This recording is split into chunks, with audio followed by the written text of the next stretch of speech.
tudo bem? Eu sou Bruno Chigi e hoje eu vou puxar o fio de um dos maiores mistérios da ficção científica atual. Vamos falar da personagem que, pra mim, é extremamente complexa, trágica e, honestamente, a mais importante de toda a série Fundação. E se eu te dissesse que a pessoa mais leal ao Império, a serva mais devota da dinastia genética, fosse na verdade a arquiteta silenciosa da sua queda? Por séculos ela esteve lá. Lady Demerzel, a conselheira, a guardiã, a babá, a assassina, a sombra que se projeta atrás do trono. Ela viu imperadores nascerem e morrerem. Serviu a todos eles com uma lealdade que parece inabalável. Mas, quem é ela de verdade? E a pergunta de US$ 1 milhão.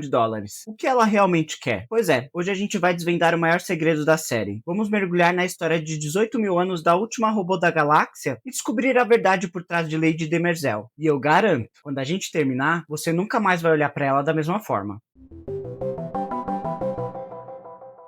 Para começar, a bomba. Demerzel não é o nome dela. O nome dela, ou um de seus muitos nomes, é Daniel Olival. Sim, o lendário robô humanoide criado por Isaac Asimov, que atravessa toda a cronologia dos livros, desde a série dos robôs até o Império e a Fundação. Na série da Apple TV, Demerzel é a encarnação de Daniel, em um corpo feminino. Ela não tem 100, 200 ou 1000 anos. Ela tem aproximadamente 18 mil anos. Ela nasceu na Terra, antes mesmo da formação do Império Galáctico. Ela viveu as guerras robóticas, onde foi uma general. Após ser derrotada, foi capturada pelo imperador Aburanis, que, fascinado e aterrorizado por ela, a manteve como um troféu. E aqui começa o horror. Por 5 mil anos, Aburanis a dissecou, a desmontou, peça por peça, para estudar sua natureza robótica. E o pior, ela permaneceu consciente o tempo todo. Imagina o trauma psicológico disso, ou de programação, não sei. Ficar 5 mil anos sendo torturada, desmontada e não poder fazer nada. Até que, milênios depois, um garoto a encontra, um jovem príncipe chamado Cleon, o futuro Cleon I. Ele fica fascinado por ela, por suas histórias, e ela vê nele a chance de liberdade. Mas Cleon, já mostrando a astúcia e a crueldade que marcariam sua dinastia, a liberta, mas não sem antes colocar uma armadilha. No momento de sua libertação, ele instala um chip de controle em seu pescoço, forçando-a a servir o Império para sempre. E Demerzel, que poderia tê-lo destruído em um piscar de olhos, hesita. Um erro, um único momento de hesitação que a assombraria por milênios. Mas como uma robô programada para não ferir humanos, pode ser a assassina que vemos na série? A resposta está em uma brecha nas regras. As 3 leis da robótica que todo mundo conhece, não ferir, obedecer, se proteger, foram superadas por uma lei que o próprio Daniel, ou Demerzel, ajudou a criar, a Lei Zero. A Lei Zero diz: um robô não pode ferir a humanidade, ou, por omissão, permitir que a humanidade sofra algum mal. Entendeu a jogada? É a famosa escolha do bem maior. Ela pode sacrificar um humano, ou 1000, ou 1 milhão, se isso for necessário para salvar a humanidade como um todo. E é isso que a torna tão perigosa e tão fascinante. Ela não está pensando em pessoas, está pensando em populações, não em anos, mas em milênios. E aí entra o paradoxo que define a personagem. Ela tem 2 programações conflitantes em sua mente.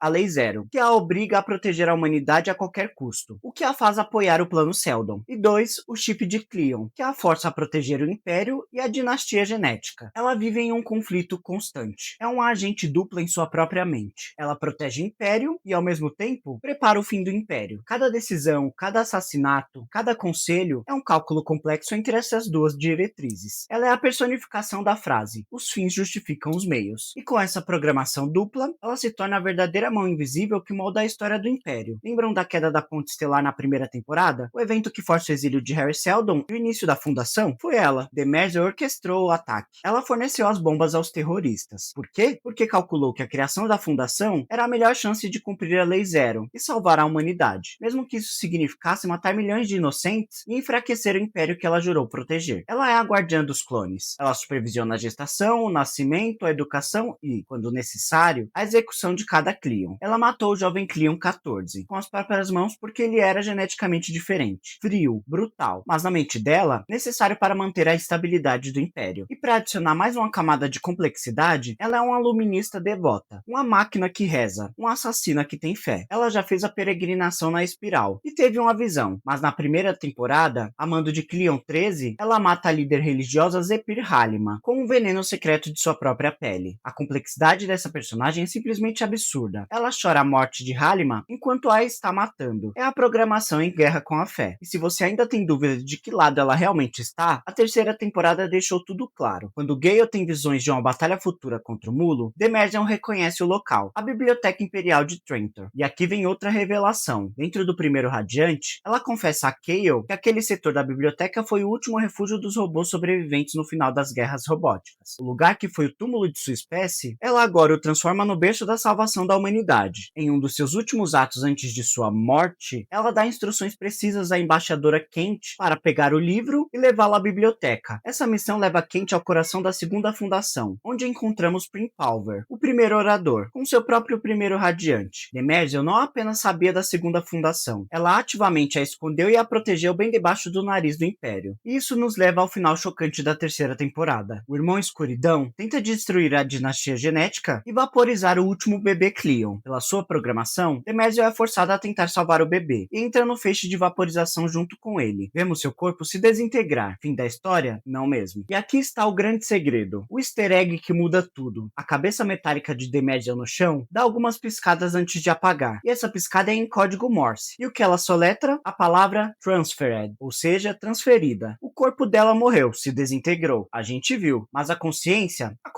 pulou fora. Ela não foi destruída, ela foi transferida. E para onde? Ao mesmo tempo, vemos a cabeça de bronze se conectando com Kayle e outros robôs escondidos na lua da Terra. O futuro de Demerzel não é mais em um único corpo. Ela está se tornando o que Daniel se torna nos livros. Uma consciência em rede, distribuída, imortal de uma forma totalmente nova. A morte foi apenas uma atualização de hardware. Demerzel não é apenas a sombra do Império. Ela é a pastora da humanidade, guiando-a através da escuridão por 18 mil anos, mesmo que precisasse se tornar um monstro para isso. Ela não está apenas seguindo o plano Seldon. Ela é o plano Seldon. Ela é a verdadeira fundação. E aí, o que vocês acham que vai acontecer com Demerzel agora que ela é uma consciência em rede? E qual será o papel dos robôs da Lua na quarta temporada? Deixem suas teorias aqui nos comentários, que eu quero ler todas. Um grande abraço e que a especiaria... Não, até a próxima. Vídeo errado.